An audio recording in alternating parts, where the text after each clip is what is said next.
we go. All right. So thank you for letting us record this session. We have many people who can't necessarily make the Thursday morning slot, and so it's really helpful for people to be able to see it who can't make this time. So welcome everybody. We are delighted, really, really excited to have Dr. Jasmin Brooks Stephens here with us. She has been conducting mental health and suicide prevention research in areas that are really close to the things we really care about here at CSPAR. The focus on strength-based is, really central to our focus on recovery and prevention, and the focus on young people. It's been real focus for us since we started our suicide care research center as well. And really understanding what's happening in different contexts and in different people who are having lots of different life experiences, and understanding not that suicide prevention is a symptom of a disorder that's inside of us, but a function of context and the situations that we're in. So this is just completely a complete match, and Jasmin's been accomplishing so much. She's assistant professor clinical science at UC Berkeley, and we are very excited to have her presenting today on reimagining suicide prevention for Black youth, advancing upstream strengths-based approaches. And I'll hand it over to you, Jasmin. Okay, thanks so much, everyone, and thanks for being here. And yeah, thanks for that lovely intro. I'm looking forward to talking to you all a little bit more about the work that I've done. I do not have any conflicts of interest to report, and very grateful to the funders that I had over graduate school and as I've begun my assistant professor journey here at Berkeley. Just high level, I did my undergrad at UNC Chapel Hill. I like to just still show my journey for those who may have questions about that or pursuing. I never know which trainees are in the room, but I found my passion for this work from an African American psychology course where I learned words like internalized racism. I learned words for understanding how racial identity development occurs over the life course, and how various experiences surrounding racism can impact the mental health of Black communities. That led me to pursue my PhD in clinical psychology at the University of Houston, where I trained under Rita Walker, who is one of the leading folks doing suicide research in Black communities. But I realized that a lot of that work wasn't necessarily from the strengths-based perspective that any of us were doing. I think that we often think about post-warning signs. We also often think about, when we think about how suicide prevention is done, it's often done in hospitals. It's often done in settings once we have seen either past attempts or, again, significant warning signs. And so that led me to then pursue my internship and postdoctoral training at Harvard Medical School, Mass General, where I worked in the Center for Suicide Research and Prevention there, to learn also how to answer some of these questions from a more quantitative approaches. And so those are still in progress, so you won't hear me talk as much about those today. I'll get into why in a little bit, because I think that when we jump to prediction and when we jump to more advanced methods and we still don't know why this is happening, that could potentially lead to some other concerns regarding exacerbating disparities. So high level, a little bit about what I'm talking to you all today. I have also become the director of the Essence Lab, where it really is focused on eradicating suicide and stress. By that last part is empowering, nurturing, and cultivating equity. So what I'll tell you about today is really how I take a more community-based and again, upstream approach to suicide prevention. Okay, so we'll talk a little bit about the crisis of Black youth suicide today. We'll talk about the mechanisms of risk and those uplifting strengths and protective factors, and then end with some future directions. Okay, so the public health crisis of Black youth suicide. Importantly, there used to be this paradox where we saw that African American suicide rates were lower than white suicide rates, despite, when we think about what can exacerbate risk, having persistently higher rates, right, of discrimination, poverty, social isolation, a lack of community resources. So there often was this myth that no matter what, Black people didn't die by suicide, and that, there was this inherent level of resilience resilience. While again, I'm not saying that that is not true. I think that we are seeing very clearly that this is changing. We saw in 2019 a ring the alarm for this public health crisis of Black youth suicide in America that was released by the Congressional Black Caucus. We're seeing across the country and globe that younger Black populations are dying by suicide at higher rates. And again, we're still seeing folks ringing this alarm for how significant suicide has become in younger Black communities, especially. We actually see that in certain age groups, which we'll talk a little bit more about in a second, that the rate of suicide has actually surpassed those of white communities. And if you look at that orange line, look at the vast increase that has happened in the last few years as compared to decreasing levels in other community groups. That extends for young adults as well, as we're seeing that again, that this Black or African American young adult populations are becoming at higher and higher levels of risk for suicide.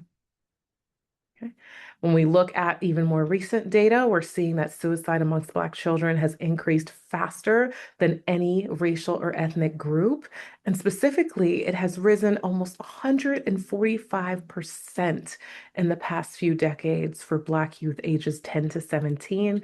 And again, now for Black children 5 to 12 years of age, we're actually seeing that they're twice as likely to die by suicide as compared to white peers. And so really just highlighting for you all today that this is, again, despite potentially decreasing in other groups, we're seeing increasing rates here and at the fastest rate. So what that tells me is that what we're doing, again, is not working. What we're targeting is not working for this population, and that we may be missing the factors that are leading to the fact that suicide is increasing at vastly higher rates for this community. So that brings me to my research program. I'll go a little bit over three core components with you all today. The first is how I have examined how racism can be a determinant of suicide risk for Black communities. So when I look at some of my work here, even though I don't have time to get into all of it with you all today, some of that has been confirming if existing, right, traditional more risk factors like impulsivity, anxiety, sensitivity, depression, right, is associated with suicide as well for Black communities, but also looking at some of these more painful and provocative events for underserved groups, right? Discrimination. We have this endemic of COVID-19 and racial discrimination that I'll talk to you all about today, as well as racial trauma, which I will also define for you all today. So when we think about racism, right, this is a system that assigns value and determines opportunity based on the color of one's skin. It has been seen as a public health crisis in America, with over 92% of Black Americans reporting experiencing racial discrimination at some point in their lifetime. For Black adolescents, it still has been reported to occur up to 5 times per day. And this is linked to numerous adverse physical and mental health outcomes, including, right, suicidality.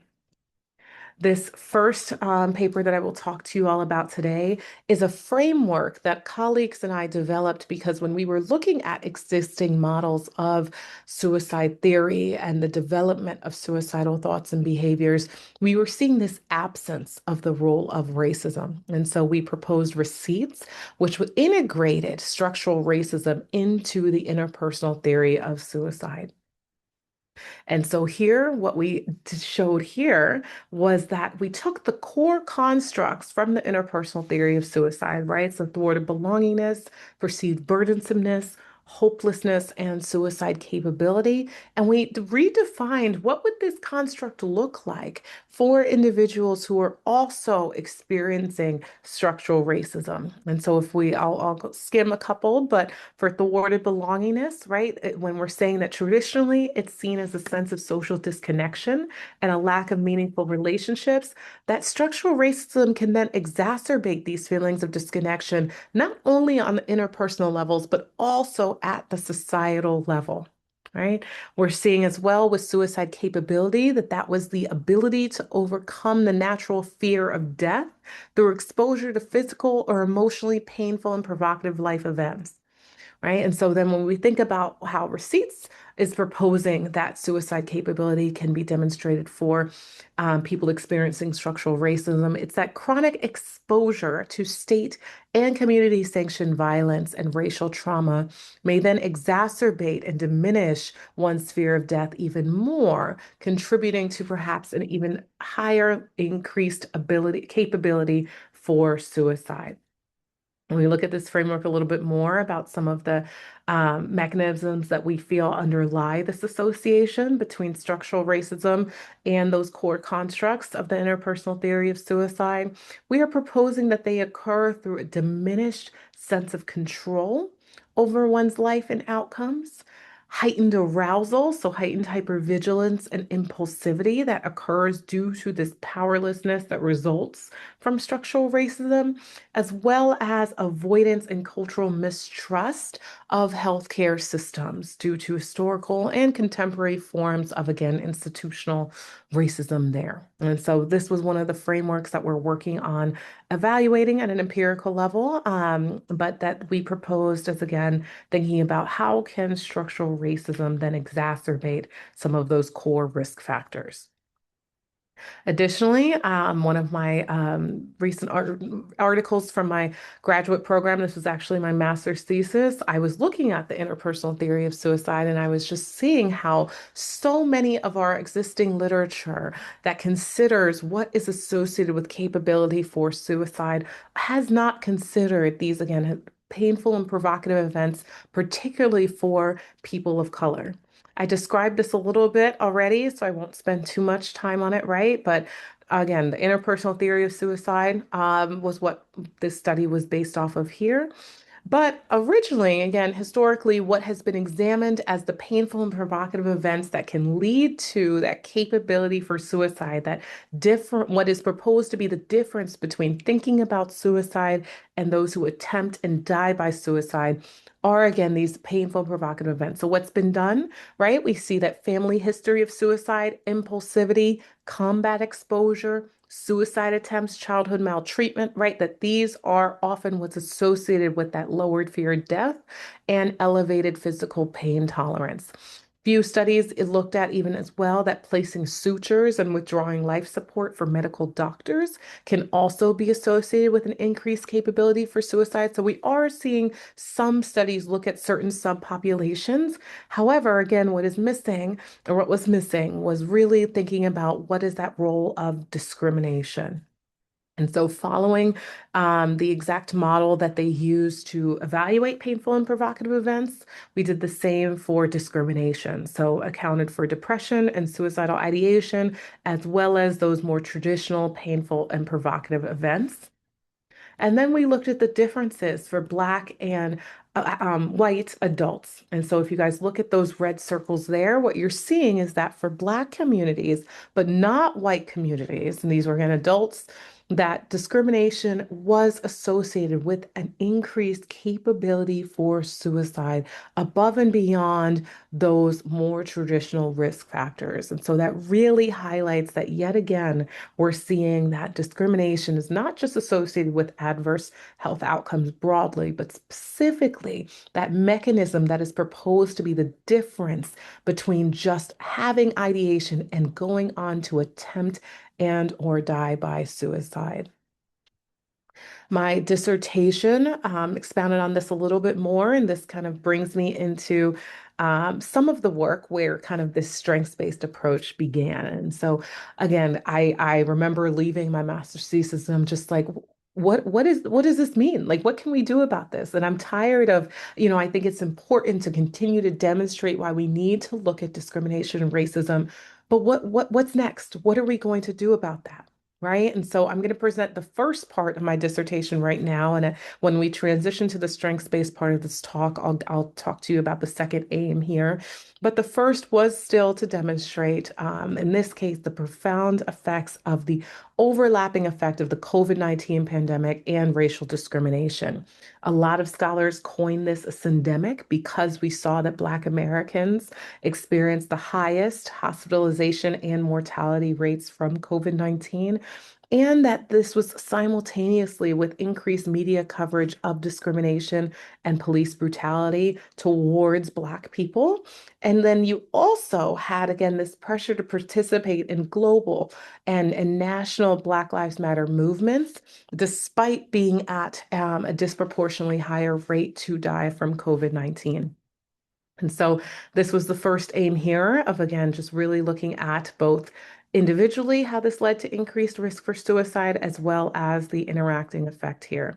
We did see that COVID stress did not relate to suicide risk, and I think that's largely because this was young adults and collected a few years after the pandemic.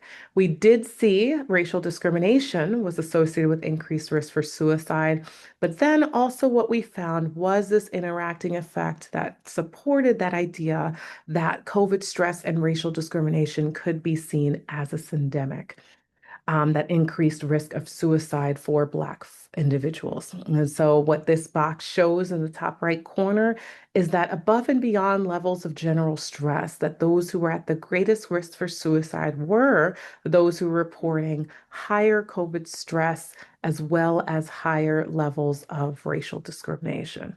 Again, that was the first aim there. When we're thinking, still finishing up on some of these risk factors that some of the work I've done has considered, but broadly, police and gun violence exposure, right? So we're seeing that when we look at how Black youth experience disproportionate contact with the police, that this can also influence death rates by suicide for Black community members. And that actually, again, when we look at how suicides amongst Black youth have increased by about one count nationally within 3 months following police killings of unarmed Black individuals, that then has been shown to account for about 5% of total Black youth suicides. And so I don't have it in this talk here because it's actually about to be, it's about to come out in the next couple of weeks. But we looked at how firearm rates, access to firearms, how that is related to suicide across when we look at gun safety control laws. And so what we actually demonstrated was we had looked at if you're in a state with more gun safety control laws, do you see a change in that in regards to how many individuals are dying by suicide? And we actually saw that particularly for Black youth, that living in a state with lower gun safety control laws was it's actually associated with an increased rate of suicide rates amongst that group in that state. And so that will be coming out now, but again, just really calling attention to the rate, also the importance of gun violence exposure and thinking about firearm access when we're thinking about additional risk factors for Black youth. And then wrapping up here was that what I mentioned to you all about racial trauma. And so, really, what this is, and scholars have been moving to make this its own diagnosis in the DSM.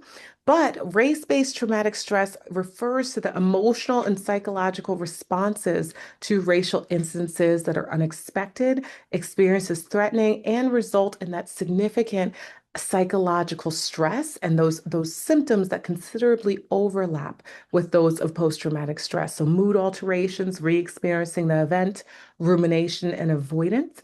And what a lot of these scholars are positioning is that PTSD and this it has to be exposure based on a criterion A single event, right? That negates a lot of the chronic and cumulative effects that can happen from racial stress and trauma. And one of my articles did look at how this could be associated with various mental health outcomes for Black young adults and found yet again that racial trauma is associated with increased levels of anxiety, depression, and suicide ideation for Black young adults. Okay. And when you think about, there are so many other culturally relevant risk factors to consider than what I've talked to you all about today, right? I've listed some here. That includes neighborhood disinvestment and violence, cultural mistrust, as I mentioned a little bit there, but also mental health stigma. We have healthcare and community level infrastructure differences and adultification in systems. I think this is something that we often don't talk a lot about, right? But that we're seeing that adultification, specifically how Black youth are often perceived as older than they are, more culpable of, again, violence, or we're seeing over policing, harsher school discipline, that those could also potentially be associated with increased risk of suicide, right? Gendered and intersectional stressors, as well as the family environment. So present all of this to you all today to again push for why I have moved to strengths-based approaches, because what are we going to do about this when we don't necessarily have the power to stop racism, to stop adultification, while we can, as much as we want, push for investment in Black communities, when we don't have that control and we're seeing that those are the factors that are really accounting for so much of an increase of suicide. This is what has led me to look at what are some of these strengths factors here. And so when we think about reorienting suicide theory and research to strengths-based approaches, a quote that I often use in a lot of my presentations really is the push to, if in order to create a world where Black youth no longer desire to die, we need to give Black youth a reason to live. Right. So we need to also think about what are going to be those reasons that Black youth want to live, and how can we promote those? So some of my work here has looked at some of those protective factors against suicide for Black Americans, some that I will talk to you all about today. But yes, self-acceptance, mindfulness, critical consciousness, psychological flexibility. These are factors that we can work together to promote in various forms, right? And through therapy, through treatment modalities, through adaptations to treatment, right? These are proposed to drive the work around what can we then target to potentially address some of those consequences that I just presented to you all today. Okay. I will also talk to you all about a recent framework that I developed based off of a systematic review that really encompasses a lot of these strengths factors that we can then target. So going back to my dissertation, I told you all there was a second aim here that really involved looking at, we often see in a lot of counseling psychology, this push towards what are theories of healing. And I noticed that it often does not make it to being examined within more acute clinical populations. And so what the radical healing framework is it was a framework that was proposed for understanding how people of color can heal from and overcome multiple forms of oppression. There are several core tenets to this framework, but it is proposed that first, in order to achieve radical healing, some the individuals must acknowledge and resist oppression. So that is what's defined as critical consciousness. So you're not just aware of oppression or racial oppression, but you are actually motivated and believe and have a sense of agency and an ability to resist that oppression. So that can be done through protest, that can be done through advocacy work, right? But just that ability to acknowledge that it exists, but actively that you have a power to resist it. That is what's gone into critical consciousness. But that also it's important to maintain hope for justice and racial equity or liberation. And that was proposed to occur in this framework through resilience and racial identity. And so first, we looked at how these factors moderated those pathways that I mentioned to you all of COVID stress and discrimination to suicide risk. We did see that critical consciousness moderated that association. And so for individuals who are at the greatest risk for suicide in this study were those who had higher levels of discrimination, but lower levels of critical consciousness, which goes with kind of what I was saying, right? That if you're experiencing a lot of discrimination, but you don't have that thought or motivation or belief that you can resist it, that can potentially exacerbate feelings of whether it's hopelessness or, again, those factors that can contribute to an increased risk of suicide.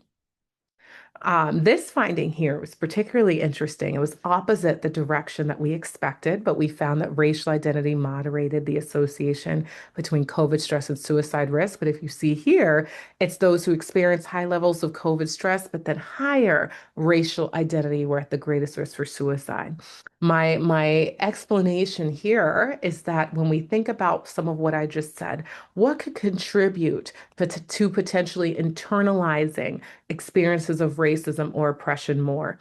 Yes, potentially it could be having a more salient racial identity, but here in this figure, we're missing that role of, again, what are those factors that we're giving Black young adults whose race potentially may be more salient? Are those the individuals that are, again, experiencing the most distress because they're internalizing so much of this as due to their race? We don't know, right? And so I think there's a lot of future directions to come from this study to explore this more. And while I do not think that this points towards how we don't target improving racial identity, it really shows that it doesn't stop there, that we have to think about what are these other protective mechanisms that we can give communities of color that may be experiencing, again, and having a more salient and more positive racial identity. Psychological flexibility was another factor that I mentioned to you all that I'm very interested in. So when I think about, and I am a licensed psychologist as well, when I think about how I work with individuals who are experiencing some of these concerns I mentioned, whether it's racial trauma versus for suicide, I often pull on a lot of ACT principles, right? When you think about radical acceptance, when you think about how you can't necessarily reframe these experiences, right? How do you then still encourage somebody to experience what is happening, but engage in value-based behaviors? And so I was very interested if psychological flexibility could moderate or explain that pathway between racial trauma to those mental health outcomes that I mentioned. And so here, while understanding that this is a cross-sectional mediation, so there's limitations here, we did see that there was an indirect effect of racial trauma through to anxiety, depression, ideation, through psychological flexibility, where it was protective in the sense that for individuals who experienced and reported higher levels of, again, that ability to experience what is happening, but still respond in a way that is aligned with your values, that we were still seeing a lower association there between racial trauma and those mental health outcomes. Again, being mindful still of those limitations of cross-sectional mediation, but really still pointing towards how psychological flexibility is a targetable mechanism that could be reduce some of that those consequences of experiencing racial trauma. Also, self-acceptance, right, is that unconditional acceptance of oneself.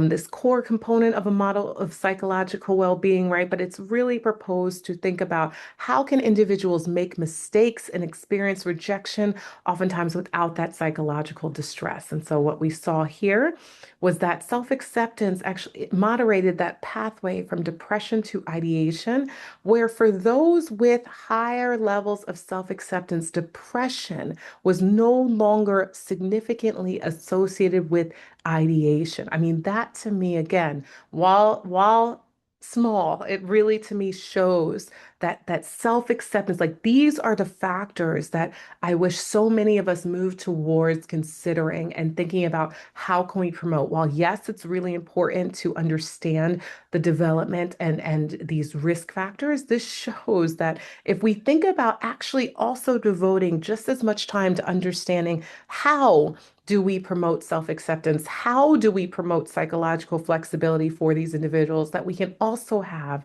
a very significant effect here? And that brings me to the framework that I briefly mentioned to you all, which is the Black Youth Thriving Framework for Suicide Prevention.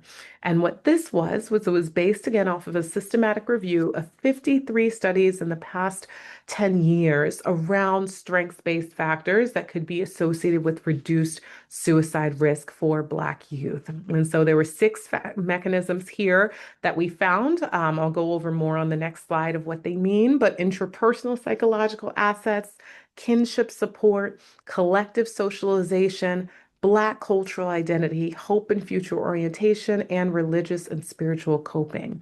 And then we propose that, again, it's very important to consider both sociocultural context, developmental stage, and stages of identity development. And so this figure here goes over them a little bit in more detail.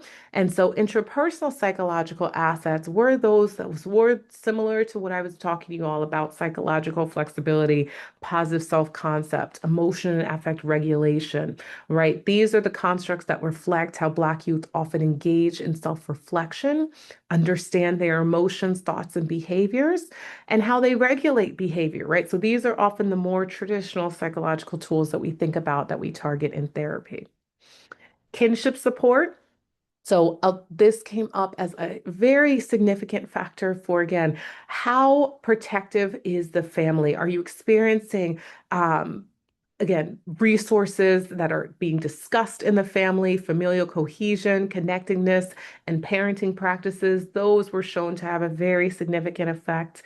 Collective socialization, peer and community support, school connectedness, neighborhood belonging, right? So that multi-systemic transmission of values and affirmation through peer and community support systems, as well as Black cultural identity, so racial ethnic identity, centrality, and again, African American cultural identity, that these are also shown to lead to a reduction in suicide risk when we think about, again, altogether how these factors could be playing together. Hope and future orientation, so hope, meaning in life, purpose in life, and reasons for living, as well as religious and spiritual coping. And so this figure here takes you through an example of, again, how could we think about this playing out in real life? So we take Nia, an 11-year-old Black girl in Oakland, right? And we think about how could we target each of these buckets? We think about maybe Nia joins a softball team, so for the physical activity and community aspect. Nia's family is provided with tools on how to provide her with verbal affirmation. Nia feels supported, accepted, and respected in school. She feels proud to be a Black girl. And she knows that she wants to be a pediatrician and that her purpose in life is to save lives. And she turns to her faith when she feels stressed. And so when we think about how actually targeting each of these buckets could then lead to someone who maybe does not develop risk for suicide, this again shows those how it's so important to consider and expand beyond those traditional individualized risk factors to think about what are all of these potential components that could be leading to the development of suicide. Okay. So when we think about where we go from here, we think about knowledge priorities and action priorities. So this is under review for a future directions article in JCAP. It's pretty close to acceptance. And so these here are some of the priorities that we've done. I put some of those check marks there because I think really when I think about what I have done and what I'm hoping to do more of, that's where some of that comes from, right? So I think that when we think about reorienting suicide theory and research towards strengths-based approaches, that's been something that I've really enjoyed doing so far. Examining racism as a determinant of suicide risk, as I presented to you all today as well, but also addressing critical gaps in developmental and intersectional mechanisms of suicide risk. So this is a lot of our ongoing work when we think about within group, when we think about what are the experiences of Black girls and Black boys and Black queer communities, right? What are those additional layers that we need to consider? As well as we need to have a push for activating families and community members as co-healers. You need to also think about centering youth as co-creators and change agents, right? So we need to involve individuals with lived experience in what we are doing. So rarely do we take the time to do the qualitative research. Do we take the time to involve them in what we are developing? And then we must also transform clinical assessment and care through culturally grounded practices. So hopefully, once we again identify some of these targetable factors, we'll then move to addressing and proposing new assessment and intervention strategies that then target some of the factors that I have told you all about today. And that brings me to implications and future directions. So, here, when we think about research, right, advancing our understanding of social and contextual factors that influence risk for suicide for Black communities, as well as those protective factors that could disrupt that pathway between racism and suicide vulnerability. Also, with practice, thinking about the implications for how we can improve risk assessment, prevention, and intervention for underserved groups, and integrate Black cultural values and some of those protective factors that I mentioned to you all. And then also implications for policy, right, of informing policy development that is targeting the reduction of racism and associated health consequences, and calling for the implementation of large-scale Black youth suicide prevention and intervention strategies. Okay. And these are some resources that I always provide and encourage if anyone is working with folks who experience, or again, Black youth who are experiencing suicidality or any risk factors potentially. Then when you're thinking about referrals, these are just some resources that I think are additionally pretty great, obviously in addition to our national resources. Okay. Thank you guys. All right. And I will let you know that I timed it exactly for 40 minutes. Look at that. Because that's what you guys told me. I did have one other study that I could talk to you all about, given that I did finish right on time. Is that okay? Kate, I don't know. Kate, are you the one over Yeah, please do. question? Okay. So this last one here was, and again, I wasn't sure if I would have time to do it. So this was focused on those developmental mechanisms of suicide risk. I want to highlight it for you all because it was a qualitative study that I think speaks to what I was saying about how we can bring individuals with lived experience into what we are doing and how so often we actually don't ask people themselves what are they experiencing or try to understand their perspectives of what led to the development of thoughts of suicide. And so we did that here with a study. We had focus groups of Black youth. And so they were 12 to 25, but we kind of accounted for developmental differences there when we were forming the focus groups. And what emerged from these was that internalized identity-based expectations, social disconnection, self-critical rumination and entrapment, declining mental health and quality of life, and disruptions in future orientation and goal-based agency were there the themes that emerged from their words of what led to the development of suicidal thoughts. And so specifically those who were in this study were any Black young youth or young adult that endorsed experiencing suicidal thoughts at any point in their lifetime. And then we realized that again, they were talking about this on the layers of individual, immediate environments, community, and culture, and it's over time.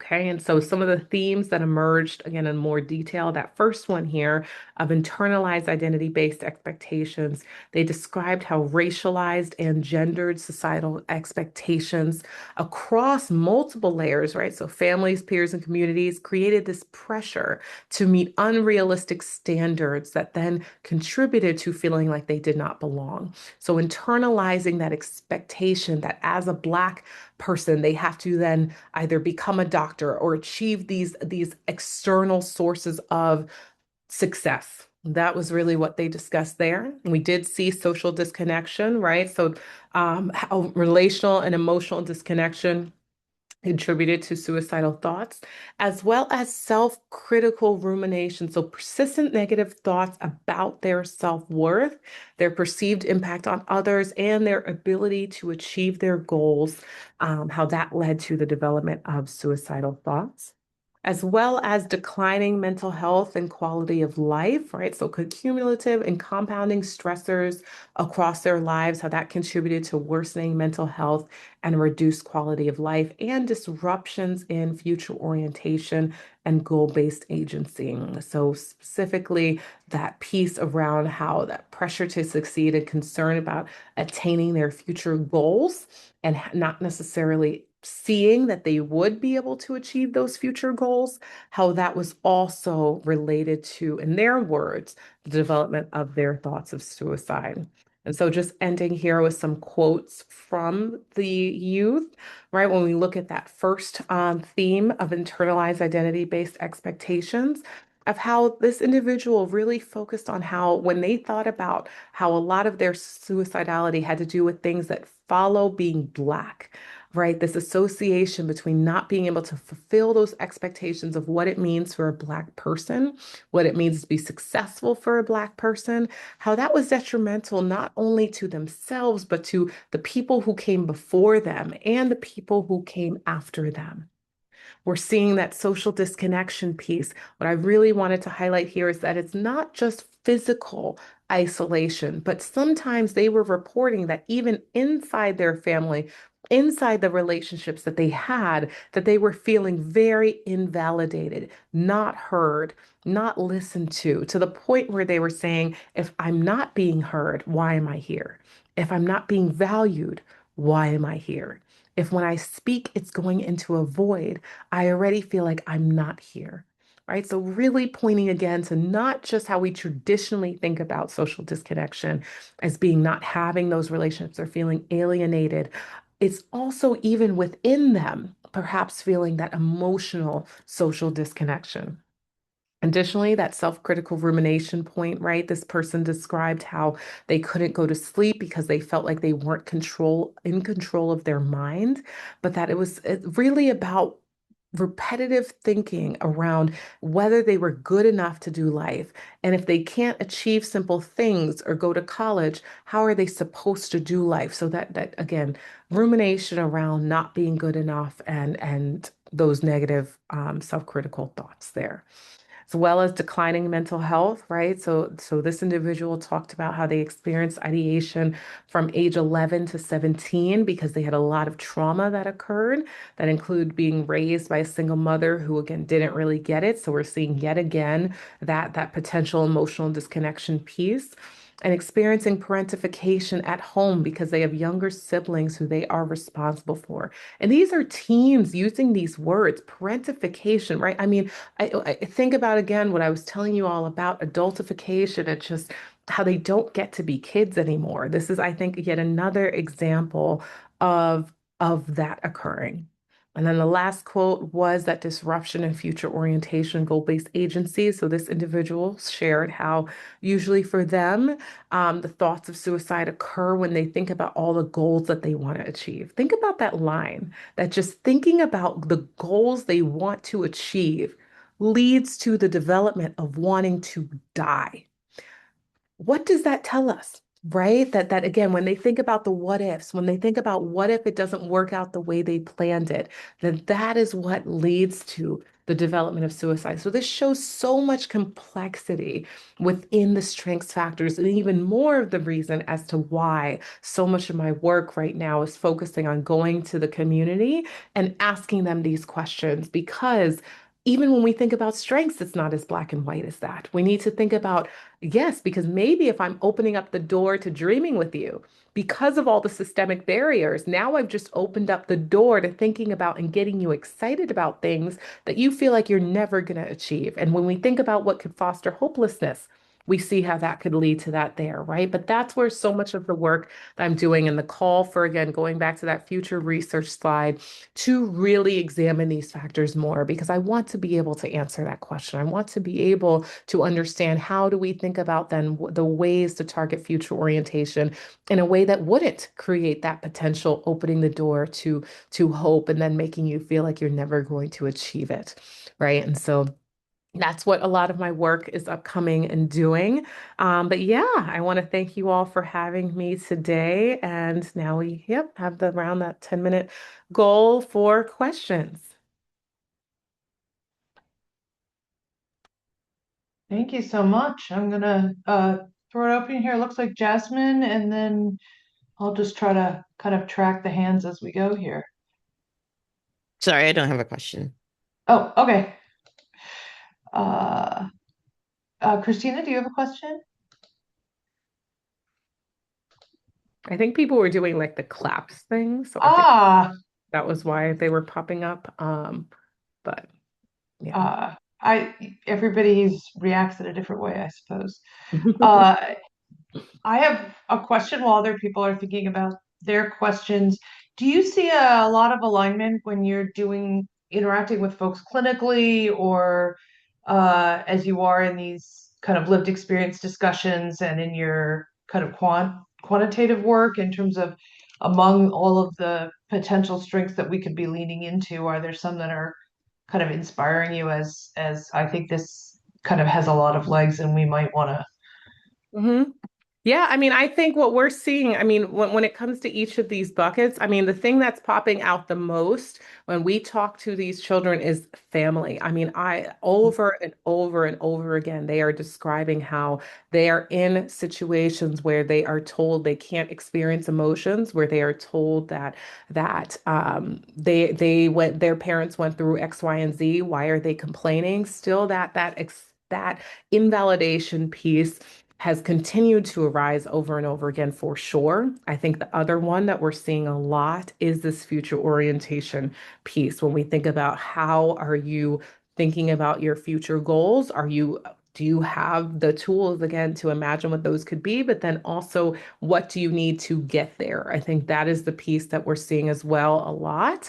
But in general, I think yes, when I work again with patients as a psychologist, as well as in the research, we are seeing this, and so we're in the process of using a national data set to assess these factors over time and how they're related to again various suicidal outcomes here. And so that's what we're thinking about to again hopefully answer that question of again which ones are we really seeing over time when we think about developmental differences as well. So hopefully that answer more specifically will be forthcoming, but that is what we're seeing when we're doing a lot of the more qualitative work, at least what they have words for, tends Mhm. to be more of those factors. Yeah, that's helpful.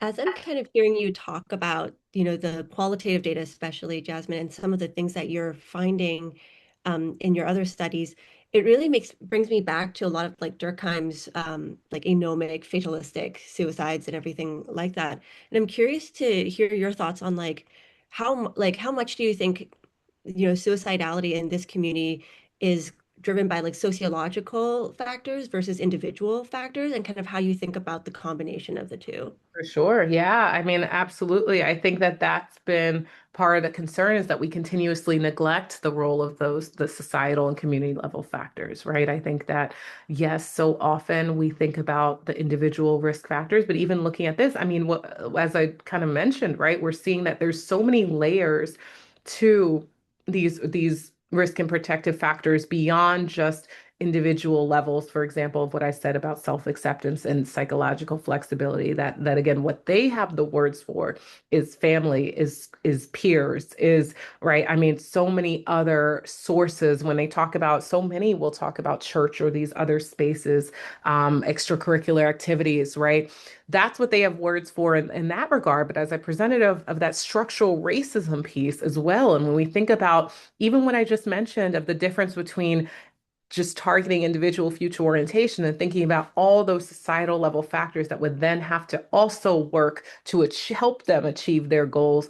That's where I certainly think that stepping outside of just that individual layer of risk and protective factors is very important. And that's also why in this future directions of the activating families and community members, because when we think about expanding beyond just an individual level, when we think about symptomatology, then we would think about how can we bring in families or community members, the people who are having more of those day-to-day impacts to hopefully be able to again address some of the other factors that may be going on that could lead to the development of those suicidal thoughts for them.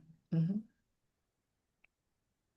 I see Cassandra posted in the chat. I'm noticing and loving the connection of the Black Youth Thriving framework with Indigenous relational well-being, co-creating a conceptual model of Indigenous relational well-being in early childhood.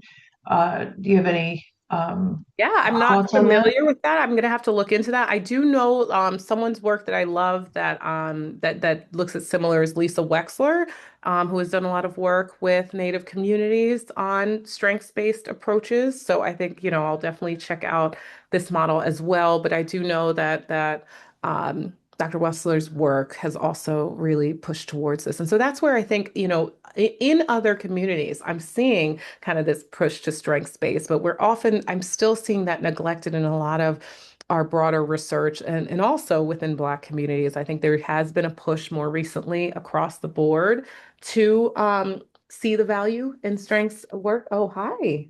Wow, look at that with 7 minutes to spare. Look at that. But yes, I will definitely look at this framework as well. Thank you. Do you see a role for particular impacts of social media and sort of changes when you're thinking of the sort of timing of this increase in youth suicide? It, kind of has this parallel process in social media. Didn't know if you feel like there's Oh, absolutely. So we actually just one of my colleagues, Henry Willis, who does some digital work and some looking at like vicarious experiences of racism and trauma. We actually just proposed a grant to discover that and to look at that. Mhm, I certainly do, but again, you'd be surprised at how few studies have actually tried to confirm that. I mean, so yes, I mhm, can answer you 100% that I think that's the case, but mhm, there's been so few studies that could actually be used to back that up when we look at specifically because a lot of what we wanted to understand was like, what are the different, because I do think that online experiences can be different when you think about racially affirming spaces, when you think about mhm, beauty standards, when you think about how, I mean, now you have access to watching I mean, George Floyd, all these over and over and over again, right? And then mhm. so I mean, certainly the bullying that has been exacerbated by online, right? I mean, I think absolutely there's been plenty of studies that broadly look at cyberbullying and these other things as well. But yes, I mean, I think that's what I'd be very curious about to see as to why still, though, when you think about that question, all kids have had access to it. So why are we Exactly. seeing a decrease in suicide rates, but an increase here? To me, that shows that there's a layer within. It's not just social media, right? Because then everyone Mhm, would be having this increase. And so what is different? I think that's what I'm most curious about that I haven't been able to mhm, see from the work that has been done so mhm, far.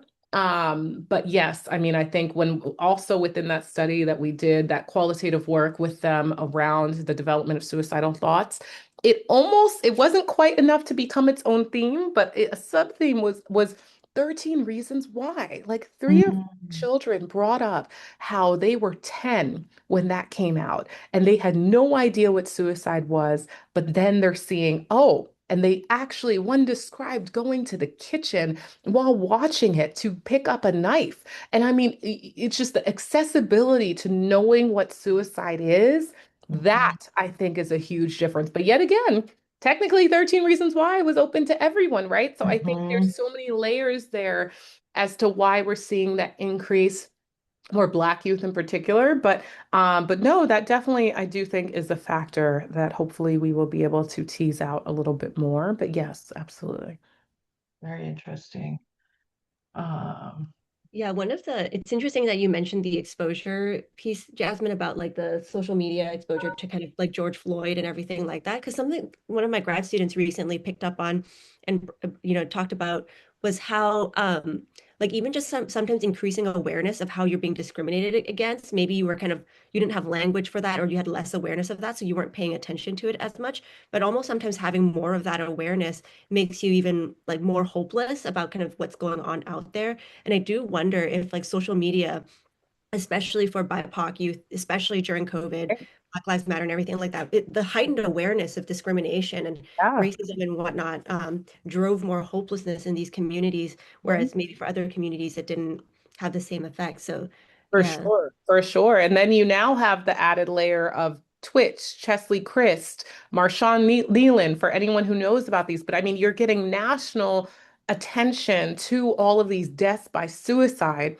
of also prolific Black young individuals, right? And so when you think about exactly what you just said, I mean, I'm trying to think of how many have gotten the same attention from other demographic groups, right? I feel like, I don't know, again, if anyone watches the NFL here, but when Marshawn Kneeland, a player for the Cowboys, died by suicide, for the beginning of every single NFL game for a week, they did a moment of silence for him for a week straight, right? Every single game. I think it actually may have gone on longer than that. But again, Twitch, like it has just become so much broader now to be able to see specifically also Black individuals dying by suicide. And I think that that is another factor that I'm very interested in that could potentially get at some of what you're saying too, Keeney, of those more specific factors there. But yeah, I mean, I think it's just people are talking about it more, but also talking about it from that lens of Black younger individuals dying by suicide. And so yeah, I definitely think those are things that we'll be considering and thinking about as well. Mhm. This has been so helpful. Thank you so much. It's so great to hear. I've heard you speak in shorter periods of time, and I really appreciate having you have time to really talk through a lot of these ideas and answer some questions. And it's really been fabulous. Thank you very, very much for coming and presenting for us, flagging that the evaluation is in the link there. We do try to keep an eye on topics that you all are interested in for the future as well. So never hesitate to email us and let us know that. And thank you again so much for being here. Thank you, and please stay in touch. And again, there will be a lot of stuff coming out from both that prediction side, the gun violence side, as well as looking at some of those protective factors over time. So yeah, I'm excited to continue this work and hopefully, yeah, work with you all and talk to you all in the future. So thank you. Sounds good. Thanks, everybody. Bye. Bye.